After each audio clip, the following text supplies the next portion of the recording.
Hey, what's going on, guys? Welcome back to the channel.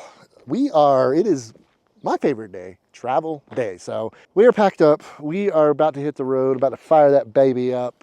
Kind of been walking around doing some last minute things, getting the property ready, because honestly, I don't know when we're going to be back. I have no idea. We're headed up to the Pacific Northwest.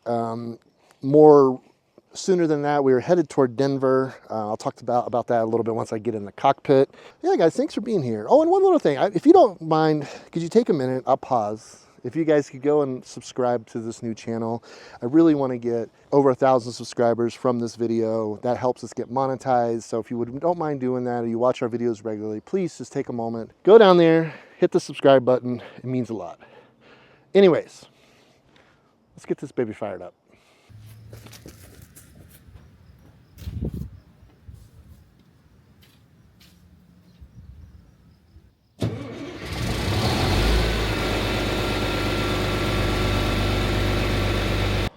He's gonna have to do some funky maneuvering to get out of here.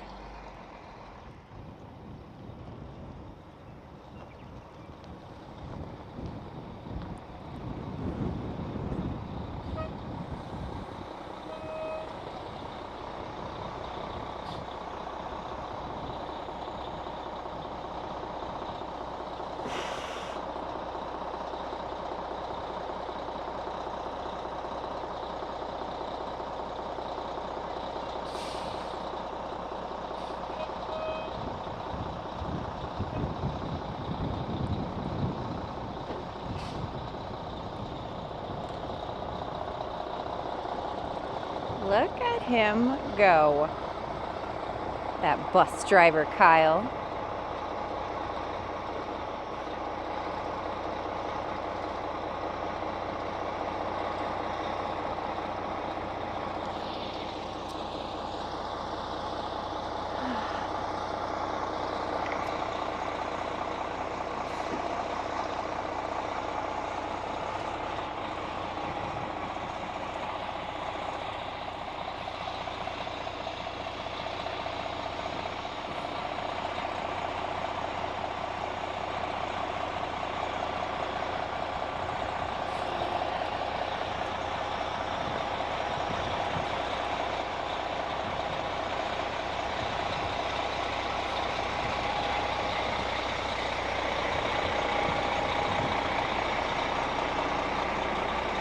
He's got to be able to make this gate over here and turn back up to be able to turn wide enough to get out of it. So let's see.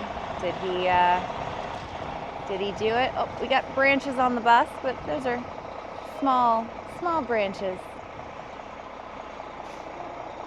Look at this guy. Oh, yeah, oh, totally. Oh, with inches to spare. Man, he's good. He is good.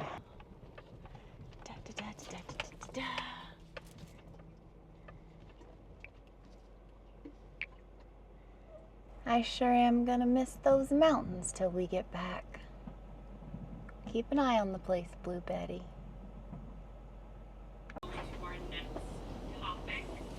Peace out, Laura. You'll miss. Go team for you. So far in the unit, so poetry, and I think is probably new for a lot of you, and it could be a little confusing, maybe a little.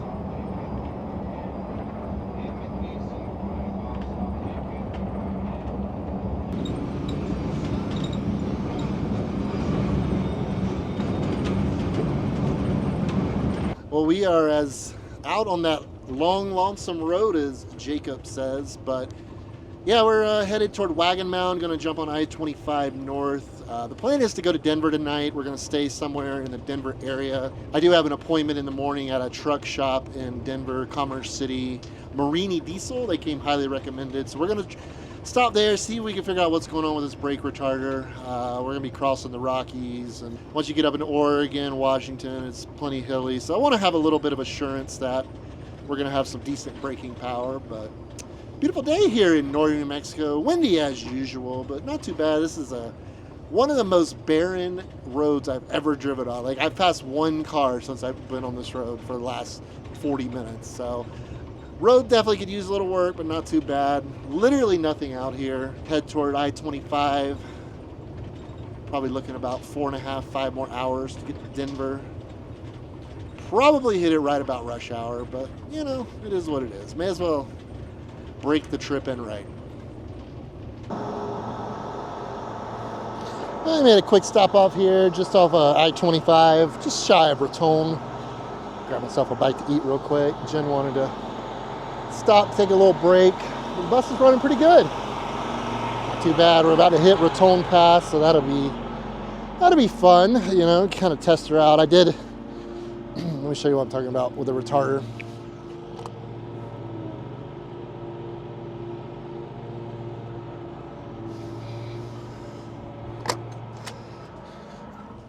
So I did briefly turn it on as we were merging onto the interstate. So yeah, the thing about this retarder is it has an on and off switch. So right here you can turn it on and off as needed. But see what happens when I turn it on. Okay, we're not moving. So maybe that has something to do with it. But anyway, usually when there's a buzzer goes off and there's a red light saying retarder hot. I don't know if I probably showed you guys this the other day. Here's the intensity lever for the retarder. So definitely would like some sort of auxiliary braking for this thing. I would eventually like to get a Jake brake installed. For the time being, I just want this thing to work because it's kind of stressful driving through these mountain passes. And yeah, you know, if you ever driven a bus, you get it. If not, it's basically like driving a car without very good brakes. So anyways, we're gonna hop back on 25, about 230 miles from Denver. Should be hopefully a fairly simple drive the rest of the way in. Not really sure where we're gonna stay yet, but I'll let you guys know here in a bit. We made it to Colorado.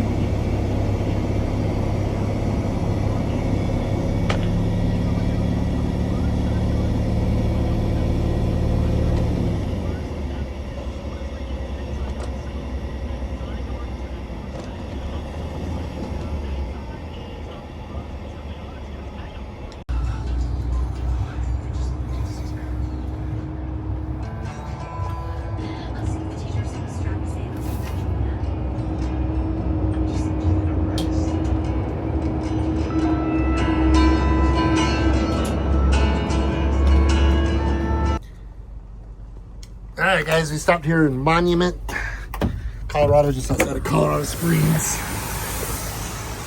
Open the pump up. See how much we're getting. I think diesel is 324 gallon, which is a deal, apparently. So.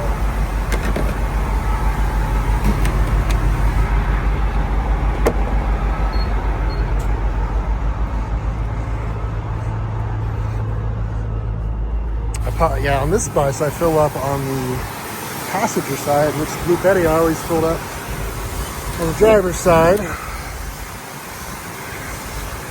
got 100 capacity. Hopefully it's not that much.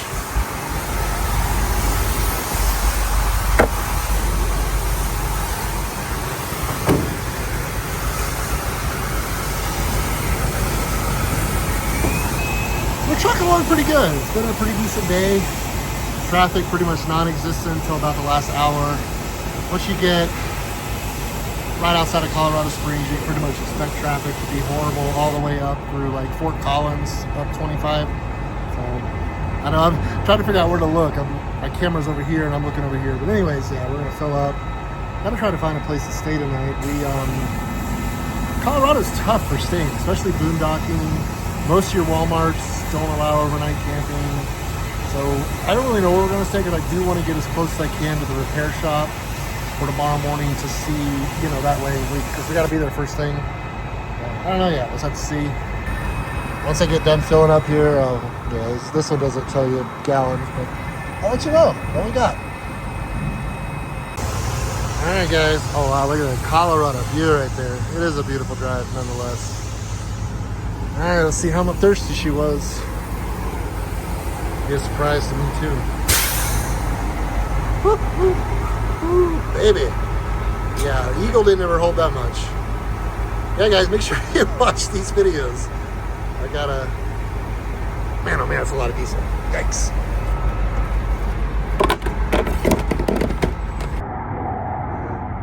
Well, guys, this is the accommodations for the evening. Cracker Barrel did not work out. As you can see, hopefully, Bass Pro's right over there. It's actually in this kind of a pretty large mall here, right off of Interstate 70. Just right there. So luckily,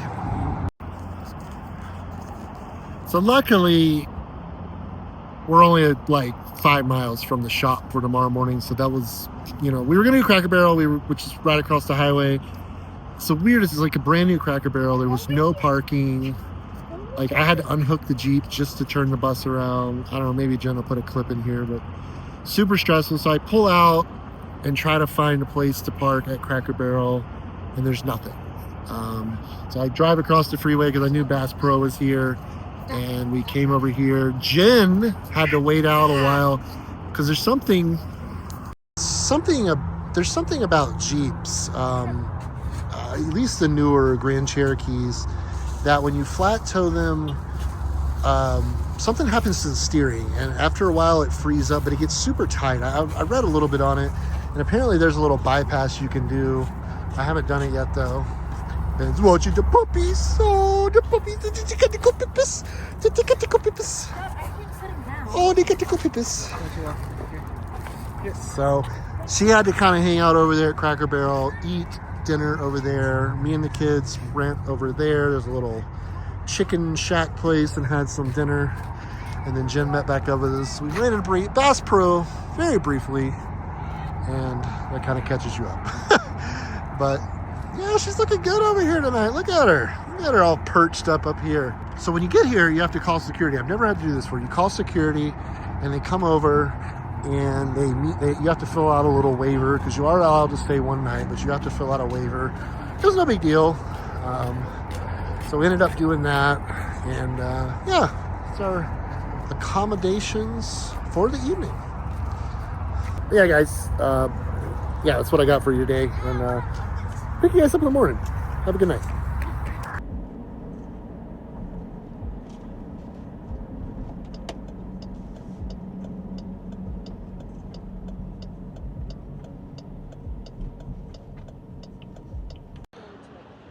Well, we made it. Good morning, guys. Yeah, we made it here to Marini Diesel here in Commerce City, Colorado. Let me see. It's right off of Dahlia Street here. I don't know if you might be able to see the bus barely. Right over there somewhere. So yeah, they'll get it in first thing this morning. Hopefully it's not too big of a deal. The temp light, my main temperature engine light came on yesterday. My temperature gauge crapped out on me yesterday. It went like haywire for a few minutes, and all of a sudden it pegged out to the left and didn't move again. The retarder worked absolutely perfect yesterday. It worked absolutely perfect this morning, as per usual. You want to get something fixed, just say you're going to take it to the maintenance shop. Anyways, I want to have them look at it. I'm sure there's some code stored in there, just to make sure it's nothing like really serious. Because, when we leave here, there's a lot of open road ahead. Wyoming, there's absolutely nothing. Most of Idaho, there's absolutely nothing. So I don't want to strike out on that road and have to worry about major things like a transmission. So yeah, we're just going to kind of kill some time here in Denver. Don't really know what we're going to do yet. We got all the kids, all the dogs. Part of the fun of this whole full-time thing. But yeah, I'll catch up with you guys here in a bit as soon as I get an update on what's going on with the bus. It's ready, isn't it? Is it ready? What? Come on, Chico, come on. Come on, Chico. Wait, it's not ready? Wait, is it or no? They had to get that pigtail, and they haven't got it No! yet. So we're staying the night? Yeah. Mom, you gotta go. You got the temp gauge fixed. No, Dad, I really don't want it to go. He said he diagnosed the problem was temp sensor, but the temp sensor they had didn't have the pigtail that goes to this bus specifically, so they had to order that. That's what they're waiting on. And I told him we're right at like $900, which I didn't think it was too bad. I mean, Okay. I told him I would like him to. I'll approve an hour for him to spend looking to see if he can figure out what's going on with the front end of that thing. Okay. We need to get close. So then that's more because they have to install the pigtail, right? So I mean, he said he was $900. It's like leaving, with what's done now. Okay. Yeah, that's what we're going. Come on, Chico. Come on. Oh, so we're gonna go back there and Yeah, get he her. said I can go back there and get her. Can I go? Yes. Okay. So are we going to a hotel or not? We're getting a hotel, y'all. Yes! The kids are excited. They are.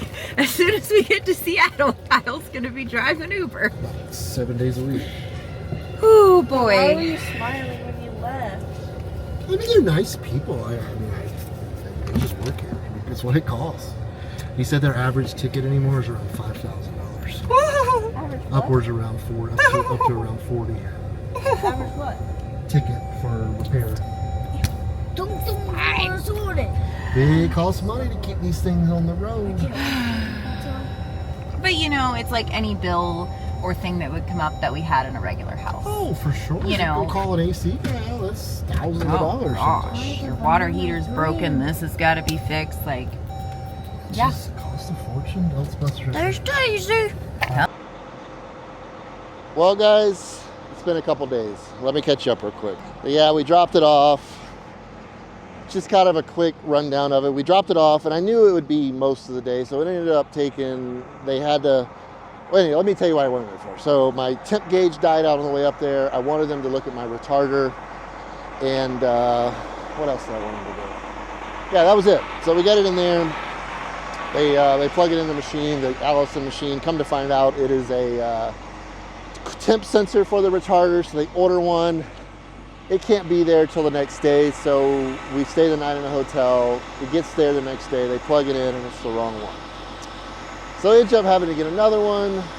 In the meantime, he was able to fix my temp gauge relatively simply. It's just, I guess a wire came loose under there, so he just went back under there and put it in. And so we got the new sensor in and got that plugged in. Ended up having to stay a second night because he's come to find out he figured out what was going on with my leveling on my front. I don't know if you remember the first video or maybe the last video I talked about it a little bit. So apparently he's pretty knowledgeable about these MCIs, so he was able to get that figured out. And yeah, so we ended up picking it up yesterday, driving all day to Rock Springs, Wyoming, which is where we currently sit at the local Walmart, of course. But the old bus is running good. Let's go ahead and check on the rest of the fam and see how they're doing.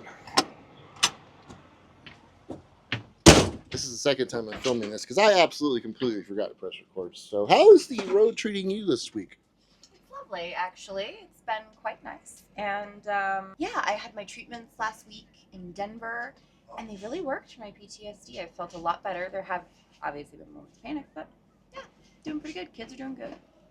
On the road again. Yeah, about to shove off. Got the puppers in their usual spot. What you think, Kevin? How's your trip been lately? You don't want to look at the camera. You can look, Kevin. Is he like camera shy? Wheezy's down here at the head of the couch. Theodore's still up walking around like he owns the place. Probably because he thinks he does. Chico's out lurking this morning. Yeah, guys, you know, it's been a tough week. Didn't film it the way I wanted to, but yeah, that's where I'm going to leave you for today. We'll pick you up here in a bit and finish out the rest of this road trip up to the Washington area, the Seattle, Washington area, which we will be at hopefully Monday-ish. Sunday. We're still like 1,000 miles away. 500 miles a day. Yeah. Anyway, guys, thanks for being here as always. And we'll catch you guys here, just in a few days. Just a few short days. We'll be right back here in the cockpit, finishing up this trip to the beautiful Pacific Northwest. Take care of yourselves and each other, guys. And we'll see you here in a few days. Bye-bye.